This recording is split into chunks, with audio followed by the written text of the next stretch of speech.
The time on your public service broadcaster is 09:15. It's a wonderful morning and a warm welcome to today's edition of the PMRC radio show, Policy and Monitoring Research Center radio program every Thursday between 9:15 and 9:30. We get to talk to you on different topics of discussion.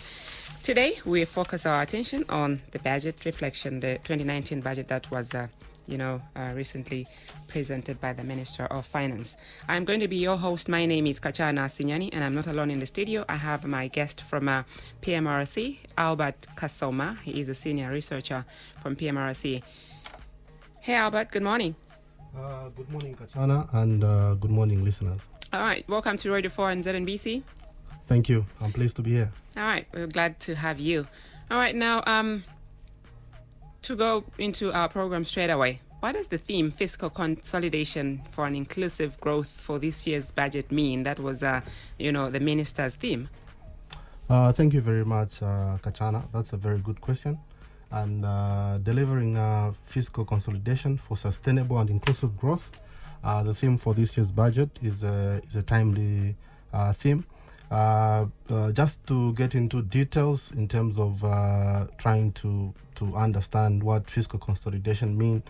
Fiscal consolidation, in a nutshell, is basically just the aspect of reducing or narrowing the underlying fiscal deficits. So fiscal deficits, we are making reference to budget expenditure being in excess of government revenue mobilization strategies.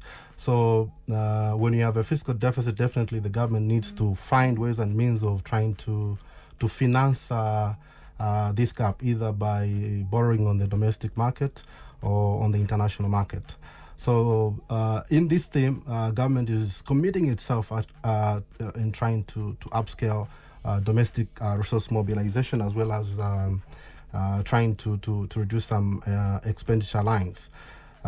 This has been actually a cry, a song from civil society, the general public, and the government itself, that it's time actually to reduce the deficits. I'd like to emphasize the point that I think in the delivery of the budget, the minister did actually indicate that there will be upscaling domestic revenue mobilization in the 2019 budget from 17.7% in the 2018 budget to about 18.7% in the 2019 budget. In terms of fiscal deficit, if we look at the green paper, the government, there's a projection. It has also committed itself to systematically reduce the deficit. And 2019 is projected to be at about 6.5% of the GDP. And by the year 2021, we're talking about 5.1% of the GDP. So in a nutshell, the theme is trying to tell us that this budget is anchored on returning the country to moderate debt levels, as well as entrenching the macroeconomic fundamentals of growing at 4%, of maintaining inflation at about 8%. Over the years, I think over the months, we've been maintaining a 2 months import cover. We need to grow it to about 3%. 3 months of import cover. Then there's also a need to prioritize the dismantling of arrears. This has been emphasized by the minister time and again. Mm-hmm. We also need to reduce the pace of debt accumulation and ensure debt sustainability. To you who is just joining us, we are talking to Mr. Albert Kasoma, senior researcher from Policy Monitoring and Research Center, and today we are focusing our attention on the budget reflections that was recently, presented by the Minister of Finance. Now, he's talked about, what it means, okay, the theme that the minister gave, her presentation, fiscal consolidation for an inclusive growth. That was this year's budget, theme, what it means, and he's actually gone into detail. Now, with that said, the 86.6 billion Zambian kwacha, okay, is it adequate to cater for all of government functions? That's a very good question, Kachana, again. Before I answer that question, first of all, we need to understand what a budget is. So a budget is just a statement of government expenditure intentions against the estimated revenue. All right. So it is a very ambitious budget. It represents about 21% increase compared to the 2018 budget. It's one of the largest increments in recent years. So the adequacy of the budget, like you've asked, really hinges on how much we're going to do as a country. And there's an institution that is responsible for revenue mobilization, ZRA. So ZRA needs to really up its game so that it collects enough revenue, so that we should be able to give money to various budget lines. The Ministry of Finance also, in terms of domestic and foreign financing, which is about 33% of the budget, they really need to do so much so that this money comes into government coffers. Then we'll be able to meet all the necessary expenditures outlined in the budget. Of course, ZRA, like I earlier mentioned, has issues with meeting and exceeding the targets, but we are delighted that the minister, I think, outlined some of the measures that government has decided to put in place to ensure that we collect maximum revenue. One of such measures is the digitalization of the entire revenue collection process. This is the right step in the right direction, and as PMRC, we're really delighted. The minister also mentioned things to do with reviewing the existing tax exemptions. You know, some of these investors, they come through, they get huge exemptions for a very long period of time, and they haven't been doing so much in terms of investment pledges that they had committed themselves to. So if we talk about adequacy, there are also issues of government expenditure to a particular function as a percentage of the entire GDP. So Zambia, like many other countries, we have committed ourselves to some thresholds in terms of percentages going to specific functions of government. We have the Abuja Declaration that requires that governments that committed themselves to be spending about 15% of their annual budget to the health sector.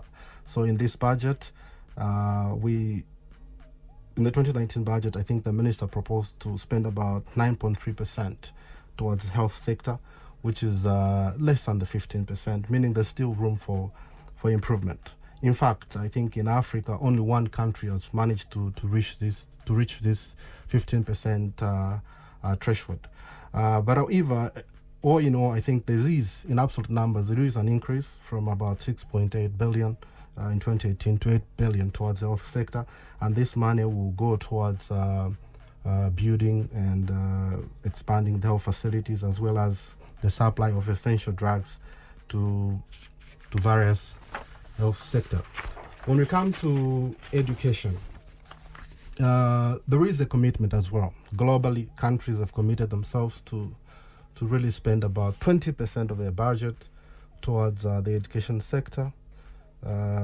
In 2014, Zambia was actually one of the only country in sub-Saharan Africa to spend about 20% of their budget on education. But of course, in 2019, we're only spending about 15.2% of the entire budget. But we are still really pleased that in terms of absolute numbers, there's been an increase actually from about 11 billion to 13 billion allocated to the education sector.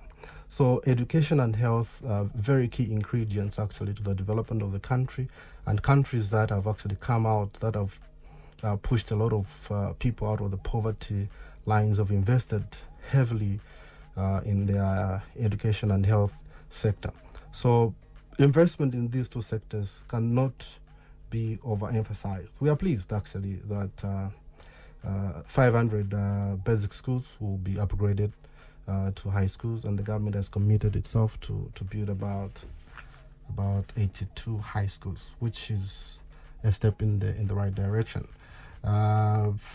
Besides that, on economic affairs, I think the Link Zambia project continues. 6.5 billion has been allocated towards this cause. And recently, I think our president was actually received a medal for spending colossal sums of money on infrastructure development, which is key to industrialization. So this is actually a very good thing for Zambia. In fact, this was a joint award. We had African Union awarding the president. Amongst the stakeholders that awarded the president was the African Development Bank, the United Nations Economic Commission for Africa, the Food and Agriculture Organization, and UNIDO. So we are pleased as PMRC that infrastructure development has still been prioritized by the government. Okay, on the area of social protection, the social cash transfer. There's so much talked about social cash transfer. The government has committed to increase its number of beneficiaries from the current 630 somewhere there to about 700. It's a step in the right direction. All right, thank you so much. We are still on the PMRC radio show with Mr. Albert Kasoma, senior researcher from PMRC, as we still focus our attention on the budget reflections. Now, would you kindly reflect some of the notable sector policy pronouncements which are in line with the 7th National Development Plan? Well, I think I'll outline some of the notable ones. A lot of pronouncements were made. You know that the way now the budget is being done, it's being aligned to the 7th National Development Plan. Mm-hmm. So in terms of the development, of course, you know that the 7th National Development Plan emphasizes the need to develop infrastructure, transport infrastructure, as well as communication infrastructure. Mm-hmm. So I think in the budget delivery, we are pleased that the minister committed government to constructing about 1,000 communication towers across the country. So 2019 alone, we'll see about 300 communication towers being erected. In terms of mining, you know, the 7th National Development Plan recognizes that mining will still be the largest foreign exchange earner for Zambia. So the minister emphasized that the mineral production monitoring support project, which has been upscaled to all the large mining firms, will be extended to small and medium mining companies to ensure that Zambia gets the maximum benefits in terms of revenue. The 7th National Development Plan also emphasizes issues of energy diversification. So the minister indicated that the solar initiative in the Lusaka South Mount Facility Economic Zone will be upscaled to add about 100 megawatts to the national grid. And government is currently conducting a study to determine the cost reflective tariffs in the energy sector. Industrialization, another issue so much emphasized in the 7NDP. So government is committing itself to create about 15,000 jobs through the multi-economic zones and industrial clusters and other support infrastructure. The IDC, of course, in terms of value addition, coming on board to help with the setting up of the pineapple processing plant in Northwestern Province, a fruit processing plant in Eastern Province, and there's so much talked about cashew nut processing project in Western Province. I think this pronouncement has been very consistent, maybe from 2017 budget 18. So as PMRC, we'll be closely monitoring this project so that they take off. Other notable pronouncements, the census is actually going on in 2020. Then the minister also talked about the management of state-owned enterprises. ZESCO, Zambia Daily Mail, and Zamtel will be restructured. A strategic equity partner will be found for Indeni Petroleum. ZISC and Zafiko, the Zambia Forest and Forest Industries Corporation, is also earmarked to be listed on the Lusaka Stock Exchange. There are so many pronouncements,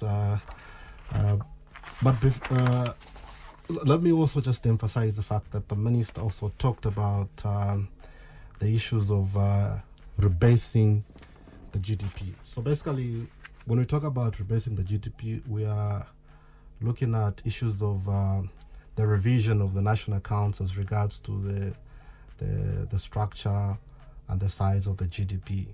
So this is actually a timely intervention in countries, of course, where the GDP has been rebased. I can remember a country like Nigeria, Ghana. You find that there's an upward adjustment in the levels of the GDP. So there are so many things that happen in the intervening period. You find that some sectors are growing. The people in the informal sector join the formal sector. You also need to change the base year. So it is actually a timely intervention, and this process is actually very, very important in order to develop appropriate social and economic indicators for the country. All right. We are still talking to Albert Kasoma, Senior Researcher from Policy Monitoring and Research Center, as we focus our attention on the budget reflections. Now, would you kindly react to the revenue measures that have been put in place as PMRC? What is your reaction to the revenue measures put in place? Well, several revenue measures were announced by the minister, but I think one of the measures that is of interest, I think, to the general public, the much talked about, is the abolishment of the VAT effective, I think, April 2019. We are from 2019 April onwards, we will be using the sales tax instead of the VAT. And some of the reasons that have been advanced, I think, by ZRN government is that there are so many revenue leakages with the VAT, because with the VAT, through the value chain, you have to refund the input VAT. So you only pay to ZRA the output VAT. So there were a lot of revenue leakages. I remember the ZRA Commissioner General also mentioned that there were also instances of fraudulent claims, as well as double claims through the VAT. So as a country, I think we cannot afford to go that route when we're talking about fiscal consolidation. So the sales tax is a very welcome move. It was also mentioned that the country was losing about 9.6 billion kwacha, which is close to about a billion US dollars annually in VAT refunds to exporters and manufacturers. So Zambia is not a unique case. Many other countries, I think, have gone this route. Malaysia, Canada recently went the sales tax way.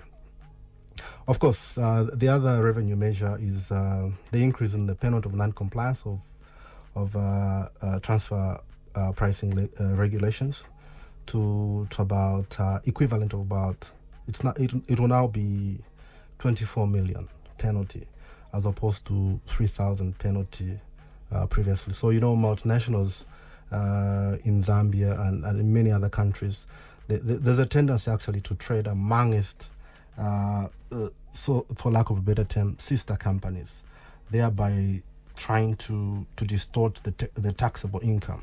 For only information, most of the multinationals in Zambia, they've been making a loss for so many years, but they're still operating. So this is also a very timely, I think, intervention by the government, and we are pleased that because this has been our recommendation for some time, that it's been taken on board. The mineral royalty has also been increased by 1.5% at all levels of the band widgets.